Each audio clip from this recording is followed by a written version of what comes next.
तो ये हमारे इंपॉर्टेंट क्वेश्चंस की एक सीरीज़ है। इसमें मैं सारे इंपॉर्टेंट क्वेश्चंस आप लोगों को सिखाऊंगा। ठीक है, तो सबसे पहला क्वेश्चन है, क्या कभी राइज टाइम और फॉल टाइम इक्वल हो सकता है? तो इसका आंसर क्या आएगा? तो answer number one, answer frame करना आना चाहिए। मैं आप लोगों को बताऊंगा कि कैसे लिखना है। देखो, सबसे पहले हम इसमें लिखेंगे कि जो फॉल टाइम और राइज टाइम है ये प्रैक्टिकली कभी इक्वल नहीं हो सकता है। ठीक है, तो rise time and fall time can never be equal practically, because जो फॉल टाइम है ना, जब हमने फॉल टाइम की एनालिसिस की, वहाँ हमने क्या देखा कि वो एनमॉस, जहाँ हमने देखा एनमॉस की ट्रैजेक्टरी को फॉलो करता है। तो फॉल टाइम में तो एनमॉस ऑन होता है, और राइज टाइम में हमने देखा था, हमने एन को पी से रिप्लेस किया था, और राइज टाइम में तो पी मॉस हमेशा ऑन हो सकता है, चाहे हम कुछ भी करें। एन मॉस की अलग पैरामीटर से, पी मॉस के अलग पैरामीटर से, तो राइज टाइम और फॉल टाइम तो प्रैक्टिकली कभी इक्वल नहीं हो सकता है। अगर अब हम करवाना चाहे इसको इक्वल, तो हम क्या कर सकते हैं? तो हम, if we want rise time and fall time to be equal, then beta n by beta p should be equal to 1. So that is charging and discharging should be equal. The charging of capacitor and the discharging of capacitor should be equal. That is equal source and sink current. ऐसे आप लोग लिखेंगे। ठीक, अगर beta N by beta P को 1 होना है, तो beta N by beta P is equal to mu N C ox W by L divided by W N by L N mu P C ox W P by L P. अब हमारे पास equal size जो होता है transistor का, N MOS और P MOS का, वो equal होता है, तो एल और एल तो कट गए, सी ऑक्स तो कट गए। जो म्यू एन होता है that is equal to twice mu P. ये क्या बनेगा? Twice mu P into W N divided by mu P into W P. तो म्यू पी कट गया। तो for equal rise and fall times by beta P, ये हमें चाहिए 1। तो 1 should be equal to 2 times W N by W P. ये हमने already पिछले वीडियोज़ में किया है।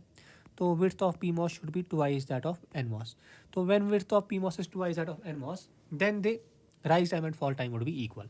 तो कैसे आंसर फ्रेम होगा? सबसे पहले हम लिखेंगे फॉल टाइम के लिए एन मॉस यूज़ होता है, राइज टाइम के लिए पी मॉस यूज़ होता है। इनके अलग अलग पैरामीटर्स है, ये कभी सेम नहीं हो सकते।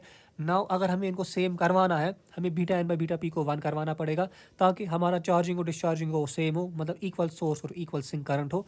और इसके लिए फिर हम ये एनालिसिस करेंगे। तो ये चार नंबर का क्वेश्चन यूजुअली आता है 4 मार्क्स का। तो ये हो गया। Effect of beta N by beta P on noise margin, ये भी 4 नंबर का आ सकता है, या ये 6 नंबर का भी आ सकता है। तो ये भी हमने ऑलरेडी किया है अपने वीडियोस में, beta N by beta P का इफेक्ट क्या है नॉइज मार्जिन पे। इसके लिए मैं आपको बुक पे लेना चाहूँगा।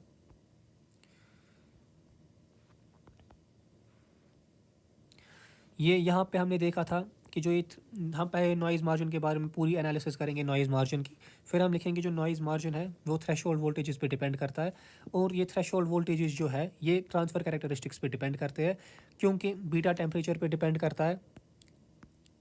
ये since voltage transfer characteristics depend upon beta N by beta P ratio, तो क्या होता है, मैंने बोला था, अगर ये beta N by beta P कम हो गया तो थ्रेशोल्ड वोल्टेज यहाँ चला जाएगा, ये बढ़ गया तो थ्रेशोल्ड वोल्टेज यहाँ चला जाएगा। तो रीजन ऑफ एक्सटेंट ए फ़र्क पड़ेगा, रीजन ऑफ एक्सटेंट ई को फ़र्क पड़ेगा। तो ट्रांसफ़र कैरेक्टरिस्टिक्स से ऐसे हमने ये देखा था। ये आप लोग मेरा पिछला वीडियो देख सकते हैं, उसमें मैंने ये प्रॉपरली एक्सप्लेन किया इस आंसर को कैसे फ्रेम करना है। तो ये हमारा 4 या 6 नंबर का क्वेश्चन भी बन सकता है। तो हो गया हमारा क्वेश्चन नंबर 1 भी, क्वेश्चन नंबर 2 भी। 6 factors which effect I D S, 6 factors which effect we T H, ये दोनों क्वेश्चन भी हमने ऑलरेडी देखे थे। आई डी एस और वी डी एस को कौन से फैक्टर इफेक्ट करते हैं, ये मैं बुक पे ही दिखाता हूँ आप लोगों को। ये रहे, ये फैक्टर्स है 6 फैक्टर जो आई डी एस को इफेक्ट करते हैं। Distance between source and drain, channel width, threshold voltage, thickness of gate, insulating layer, dielectric constant and carrier mobility. और ये रहे 6 फैक्टर जो थ्रेशोल्ड वोल्टेज को इफेक्ट करते हैं। Gate material, gate insulation thickness, channel doping, impurities and voltage between source and substrate. ठीक, तो हो गए हमारे 4 क्वेश्चन, ये एक एक नंबर का आता है। फिर what happens at high V D S, हमने देखा था हमारे पास ये क्वेश्चन नंबर 4 है। जो हमारा ये मॉसफेट है, ये इसके वेल्स है, ये इसकी चैनल है, ये गेट है, ये सोर्स है, ये ड्रेन है। ड्रेन पे ये बोल रहा है वी डी, एक सेकेंड, यहाँ पे हम एक बैटरी कनेक्ट करते हैं, वी डी एस। अगर वी डी एस हाई है, मतलब ये बहुत ज़्यादा पॉजिटिव है, ये बहुत ज़्यादा नेगेटिव है, तो ये इलेक्ट्रॉन इसकी तरफ अट्रैक्ट होंगे, चैनल टैपरिंग या चैनल पिंच ऑफ हो जाएगा। तो at high V D S होता क्या है, चैनल टैपरिंग, या पिंच ऑफ, ये भी 1 नंबर का आता है। ठीक है, हो गया ये भी। If channel width is reduced, delay time को क्या होगा, दिमाग लगाओ और सोचो डिले टाइम को क्या होगा अगर हम विड्थ को रिड्यूस करेंगे। ठीक है, ये बहुत इजी है, बस अगर सारे कॉन्सेप्ट्स पढ़े हैं तो फिर कोई प्रॉब्लम नहीं होगी। देखो, जो बीटा होता है वो किसके बराबर होता है, mu C ox W by L. ये बोल रहा है अगर मैं विड्थ को रिड्यूस करूँगा, अगर ये विड्थ कम की तो बीटा रिड्यूस होगा। ठीक है, बीटा रिड्यूस होने की वजह से क्या होगा, बोलो। जो राइज टाइम और फॉल टाइम की हमने डिराइवेशन की थी, वहाँ पे हमें क्या फॉर्मूला आई थी, दिखाता हूँ मैं।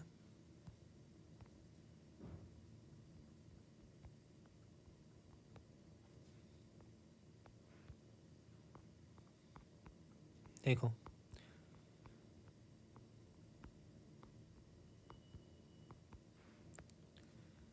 जे फॉल टाइम है इन्वर्सली प्रोपोर्शनल टू बीटा है,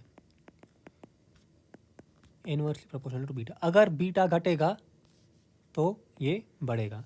तो विड्थ, क्योंकि विड्थ विड्थ घटी, बीटा घटा, बीटा घटा, फॉल टाइम बढ़ा। सिमिलरली राइज टाइम के लिए भी वो भी बढ़ेगा। तो ओवरऑल क्या होगा, तो ये भी बढ़ता है, ये भी बढ़ता है, ओवरऑल डिले टाइम जो है वो बढ़ेगा। तो ये भी 1 नंबर का आ सकता है, अभी तक आया नहीं है, आ सकता है। ठीक है, derive transconductance of MOSFET, ये 1 या 2 नंबर का आ सकता है। तो ट्रांस कंडक्टेंस क्या होती है मॉसफेट की, तो जो ट्रांस कंडक्टेंस होती है वो होती है जी एम, वो होता है del I D S by del V G S keeping V D S constant. ठीक, हमें पता है सैचुरेशन रीजन में आई डी एस किसके बराबर होता है, beta divided by 2 V G S minus V T का स्क्वायर। इसको हमें डिफ्रेंशिएट करना है इस आई डी एस को with respect to V G S. तो हम करेंगे del I D S by del V G S keeping V D S constant. तो वो कितना आएगा, with respect to V G S हम कर रहे हैं, तो बीटा डिवाइडेड बाई 2, इसकी डिफ्रेंसिएशन आएगी, लेट इट बी, इसकी डिफ्रेंसिएशन अगर x है तो ये बनेगी 2x, और internal differentiation we G S की आएगी 1। तो इस 2 से ये 2 कटेगा, तो बीटा ये आएगा बीटा और excess V G S minus V T. तो ट्रांस कंडक्टेंस जी एम इस बीटा का वैल्यू क्या होता है, mu N C ox W by L into V G S minus V T. ठीक है, तो ये हो गई हमारी ट्रांस कंडक्टेंस भी। अब एक न्यूमेरिकल देखे है, कैलकुलेट बीटा एन, हमें बीटा एन निकालना है। तो हमें क्या निकालना है, बीटा एन, और पैरामीटर्स हमें देखे है, म्यू एन देखे है, एप्सिलॉन ऑक्स देखे है, टी ऑक्स देखे, डब्ल्यू बाई एल देखे है। तो बीटा एन किसके बराबर होता है, mu N C ox W by L. तो डब्ल्यू बाई एल इसने बोला है 1 है, तो डब्ल्यू बाई एल तो 1 है। म्यू एन देखे है 500। अब सी ऑक्स किसके बराबर होता है, सी ऑक्स होता है epsilon ox divide by T ox. ठीक है, तो एप्सिलॉन ऑक्स यहाँ पे देखिए 4 times epsilon naught divide by T ox. तो बीटा एन बनेगा 500 इंटू 4 टाइम्स एप्सिलॉन नॉट कितना होता है 8.85, ये स्टैंडर्ड वैल्यूज़ है, ये याद होनी चाहिए। 8.85 इंटू 10⁻⁻14, ये सेंटीमीटर में होता है, into 1 divided by T ox भी क्वेश्चन में देखिए कितना है 500 एंगस्ट्रॉम। तो 500 एंगस्ट्रॉम इज 500 इंटू 10⁸ -8 सेंटीमीटर। तो ये कैलकुलेटर पे आप लोग डालेंगे, वो आएगा 35.4 micro ampere per volt square.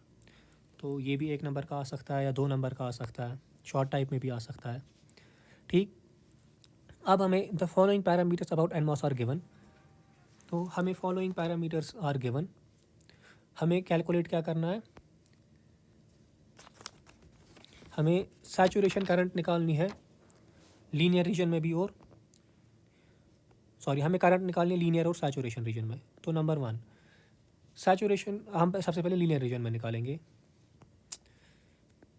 तो आई डी लीनियर में कितना होता है, लीनियर रीजन में वो होता है mu N C ox W by L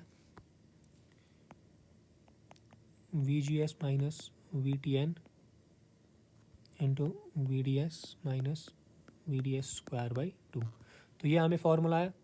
अब हम देखते हैं दे के क्या क्या है। वी जी एस दे के है, तो वी जी एस दे के है ये है 4। ओके, वी टी एन दे के 1, तो 4 माइनस 1। वी डी एस दे के 2 इंटू 2, ठीक, minus V D S square is 2 square by 2। Mu N का वैल्यू दे के है, म्यू एन सी ऑक्स का वैल्यू दे के है 90 माइक्रो एम्पियर, मतलब 90 इंटू 10⁻⁻⁶। डब्ल्यू बाई एल दे के 100 इंटू 100, मतलब ये सब वैल्यूज़ मुझे दे के है, बस कैलकुलेटर पे पुट करना है। तो जब हम पुट करेंगे वो आएगा 36 मिली एम्पियर, ठीक है। सिमिलरली अब हो रहा है सैचुरेशन की, निकालो आई डी सैचुरेशन, वो कितना होता है, वो होता है mu N 1/2 mu N C ox W by L V G S minus V T N का square. Mu N C ox देखिए, डब्ल्यू बाई एल देखिए, 1/2 पता है, वी जी एस है 4, ये है 1, सारे वैल्यूज़ पता है, तो आई डी आएगा। कैलकुलेट करो क्या आएगा, तो मैंने भी कैलकुलेट नहीं किया, ठीक है। हो गए हमारे लगभग सारे क्वेश्चन हो गए, ये भी हो गया। अब है question number 10, mux using transmission gate. तो ये भी मैंने दिखाया था, यहीं पे है।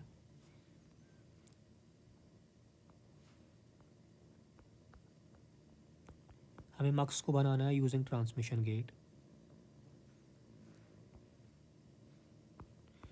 ये है इसका सर्किट, ये है इसका ट्रुथ टेबल, तो ये आप लोग देख सकते हैं, ठीक है।